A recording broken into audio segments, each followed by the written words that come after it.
اور جو شخص جنگ کے روز اس صورت کے سوا کی لڑائی کے لیے کنارے کنارے چلے، یعنی حکمت عملی سے دشمن کو مارے یا اپنی فوج میں جا ملنا چاہے، ان سے پیٹھ پھیرے گا، تو سمجھو کہ وہ اللہ کے غضب میں گرفتار ہو گیا اور اس کا ٹھکانہ دوزخ ہے، اور وہ بہت ہی بری جگہ ہے۔ تم لوگوں نے ان کفار کو قتل نہیں کیا بلکہ اللہ نے انہیں قتل کیا، اور اے محمد صلی اللہ علیہ وآلہ وسلم، جس وقت تم نے کنکریاں پھینکی تھیں تو وہ تم نے نہیں پھینکی تھیں بلکہ اللہ نے پھینکی تھیں۔ اس سے یہ غرض تھی کہ مومنوں کو اپنے احسانوں سے اچھی طرح آزما لے، بے شک اللہ سنتا جانتا ہے۔ بات یہ ہے، کچھ شک نہیں کہ اللہ کافروں کی تدبیر کو کمزور کر دینے والا ہے۔ کافروں، اگر تم محمد صلی اللہ علیہ وآلہ وسلم پر فتح چاہتے ہو تو تمہارے پاس فتح آ چکی۔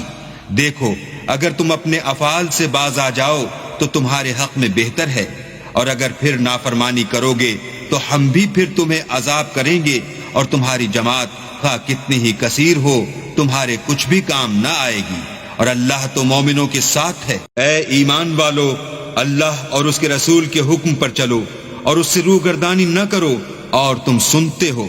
اور ان لوگوں جیسے نہ ہونا جو کہتے ہیں کہ ہم نے حکم خدا سن لیا مگر حقیقت میں نہیں سنتے۔ کچھ شک نہیں کہ اللہ کے نزدیک تمام جانداروں سے بدتر بہرے گونگے ہیں جو کچھ نہیں سمجھتے، اور اگر اللہ ان میں نیکی کا مادہ دیکھتا تو ان کو سننے کی توفیق بخشتا، اور اگر بغیر صلاحیت ہدایت کے سماعت دیتا تو وہ منہ پھیر کر بھاگ جاتے۔ مومنو، اللہ اور اس کے رسول کا حکم قبول کرو، جبکہ رسول خدا تمہیں ایسے کام کے لیے بلاتے ہیں جو تم کو زندگی جاوداں بخشتا ہے، اور جان رکھو کہ اللہ آدمی اور اس کے دل کے درمیان حائل ہو جاتا ہے، اور یہ بھی کہ تم سب اس کے روبرو جمع کیے جاؤ گے۔ اور اس فتنے سے ڈرو جو خصوصیت کے ساتھ انہی لوگوں پر واقع نہ ہوگا جو تم میں گناہ گار ہیں، اور جان رکھو کہ اللہ سخت عذاب دینے والا ہے۔ اور اس وقت کو یاد کرو جب تم زمین مکہ میں قلیل اور ضعیف سمجھے جاتے تھے،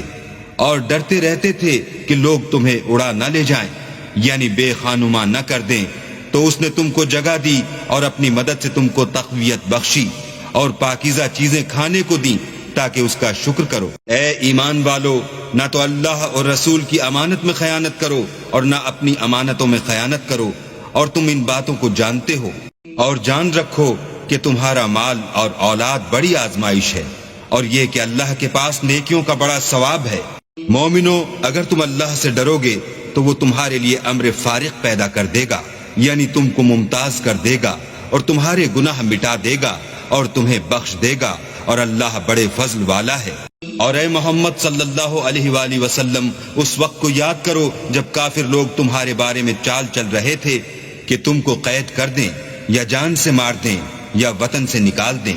تو ادھر تو وہ چال چل رہے تھے اور ادھر اللہ چال چل رہا تھا، اور اللہ سب سے بہتر چال چلنے والا ہے۔ اور جب ان کو ہماری آیتیں پڑھ کر سنائی جاتی ہیں تو کہتے ہیں یہ کلام ہم نے سن لیا ہے، اگر ہم چاہیں تو اسی طرح کا کلام ہم بھی کہہ دیں، اور یہ ہے ہی کیا، صرف اگلے لوگوں کی حکایتیں ہیں۔